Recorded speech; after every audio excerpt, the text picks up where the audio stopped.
Yeah, y'all tweaking. I understand that our system's broken, and I'm just a little cog chilling. Hi, I'm Cog. Nice to meet y'all. Me no speak English on that one, but everything else, yes. I don't really know what's going on with my support system, but it's This is my turn to talk, Mr. Mullins. You guys know I have no clue what the hell y'all are doing. You have no details. You're making a bunch of judgments on very, very, very, very misguided details, and the frail line understanding that you understand. You're going to talk with your attorney. What's the Rotary Club? Who am I? Do you guys know who I am? My name's Jacob Edwin Mullins. You guys know who I am. That's crazy. You guys are playing silly ass games. Did you have anything else? Oh, right, guys. Today we got one of the most insane sovereign citizens I've ever seen. This dude goes on a crazy rant and completely loses it. He's in court today for burning his parents' property, and now his parents want nothing to do with him. How crazy is that? Like, how messed up do you have to be for your own family to completely cut you off? And of course, he's acting like a typical sovereign citizen, claiming the whole court system is out to get him. But the best part, in my opinion, he's treating this like some kind of freedom fight. It's completely hilarious, and he loses it. So let's dive in and watch this intense sovereign citizen meltdown unfold here. Good morning to you. Are you Jacob Edwin Mullins? Yes. All right, thank you. And Mr. Feigelson, if you would enter your appearance, please. Yes, Your Honor. Good afternoon. Assistant Public Defender Stephen Feigelson on behalf of Mr. Mullins, who's present by way of video conferencing this afternoon. All right, thank you. Mr. Mullins, this is a felony complaint indicating on or about January 24th of 2025 at 216 East Thomas Street, Lansing, Ingham County, Michigan. Sir, count 1 alleges that you did willfully and maliciously burn, damage, or destroy by fire or explosive personal property with a value of $1,000 or more, but less than $20,000.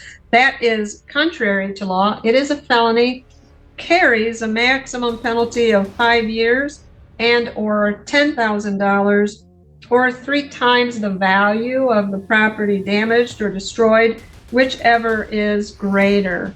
Do you understand the charge and the maximum penalty, Mr. Mullins?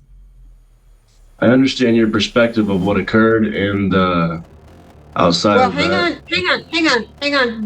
Before you go too far, this is just what's written on the paper. You are presumed innocent. Let me finish, okay? And you'll understand why I'm saying this. You are presumed innocent. So we want to make sure that you don't say anything today that can be used against you. So when you get to talk with your attorney in private, that's when you're going to want to talk about what happened or didn't happen. I can only tell you what the charge is and the penalty is, and then you'll talk to your attorney and they will help you prepare a defense against the charge. Does that make sense? I'm 29 years old. I understand. Like, you know what I mean? I get it, for real. Good. Okay.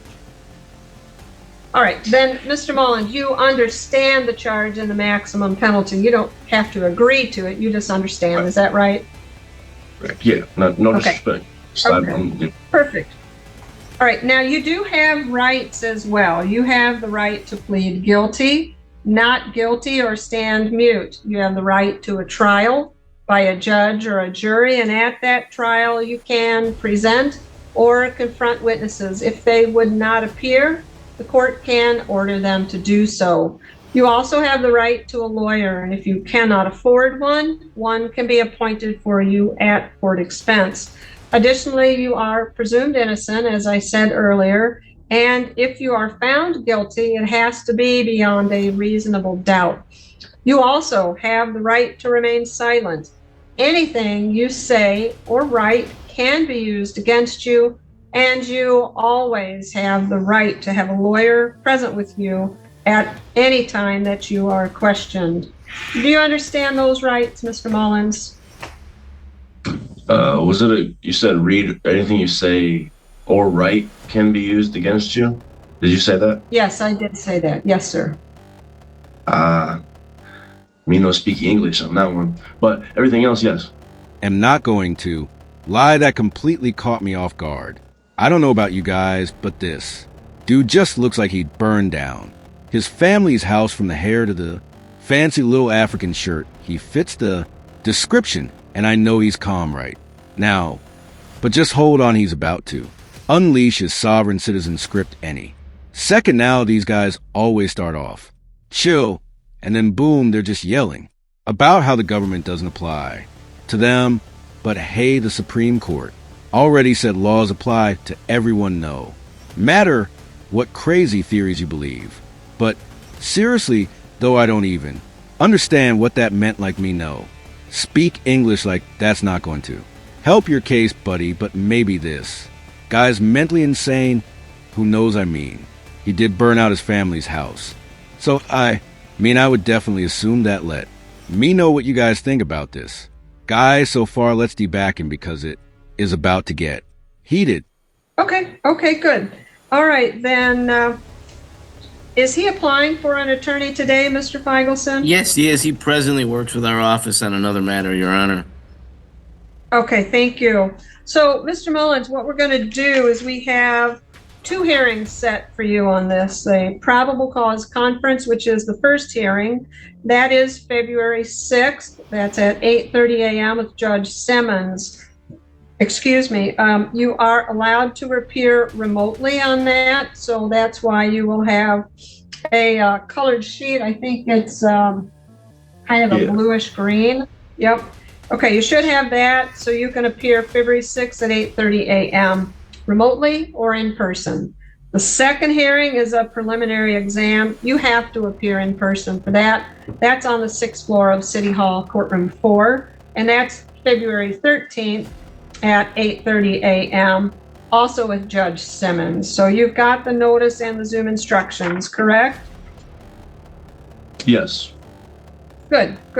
Okay. Now, is there anything I've told you so far that you do not understand?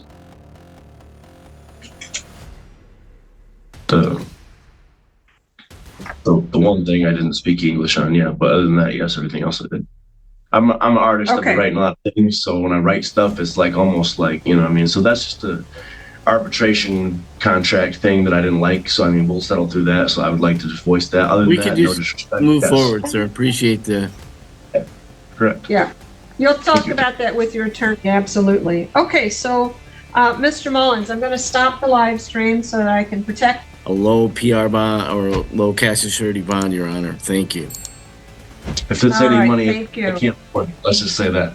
I ain't got nothing, and y'all ain't give me any tools to get a job since I've been released from your guys' care.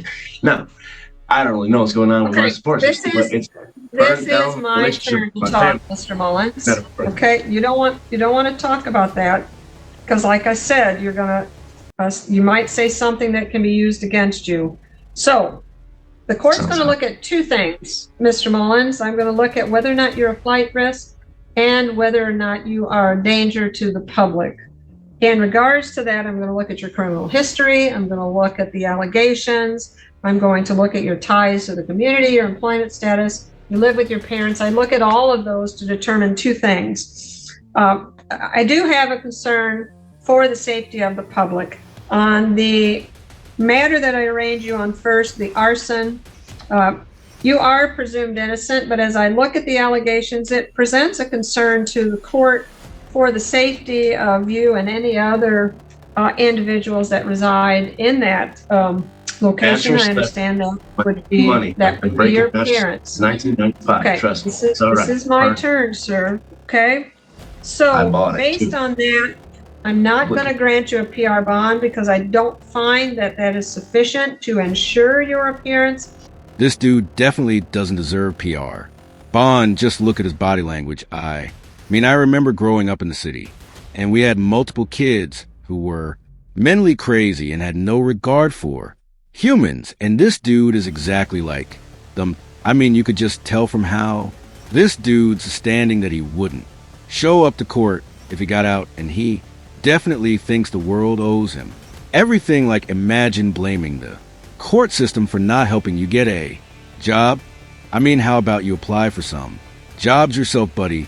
There's actually a law about personal responsibility. You No, you can't just sit around and expect opportunities to fall into your lap. This dude is literally acting like the court is his personal butler or something. But what do you guys think about this guy so far? I know he hasn't said much, but in this last few minutes, he is about to go off. So let me know what you guys think about him, because honestly, I can't tell if he's putting on an act or if this dude is just genuinely mentally insane. Let's dive back in and find out. As well as protect the public, as specifically here, your parents. The court is going to set a cash surety bond on this of $10,000 to ensure your appearance. We're not done yet, sir. Okay, now, first of all, the condition of your release is do not miss any court dates and do not violate any state or local laws while you're on bond. You're not to possess, purchase, or consume any alcohol or controlled substances without a prescription, and you're not to leave the state of Michigan without permission from the court. You also are not allowed to possess or purchase any firearms, ammunition, or dangerous weapons, and you will have to report to pretrial services so that they can set up any pretrial supervision that may be necessary. That's either a phone or an in-person interview. Now, I'm also going to tell you, you cannot have any contact with Daniel Mullins and or Barbara Mullins. You cannot call, write, page, email, text, no electronic communications of any kind. You can't have anybody else contact them on your behalf, and no threatening, harassing, or molesting behavior towards them or anyone else. Additionally, you cannot go within 2,000 feet of where where they're located at any time, including work, home, or school. So what that means is if you have property there, someone can go and get your property and get it for you, but you cannot go there and you can't have any contact at all. Also, you're unable to give me an address at this point.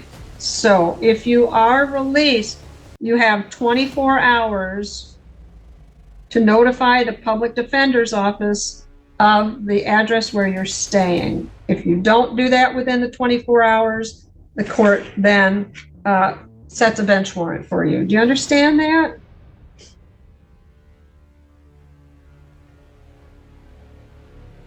Do you understand what I'm telling you, Mr. Mullins?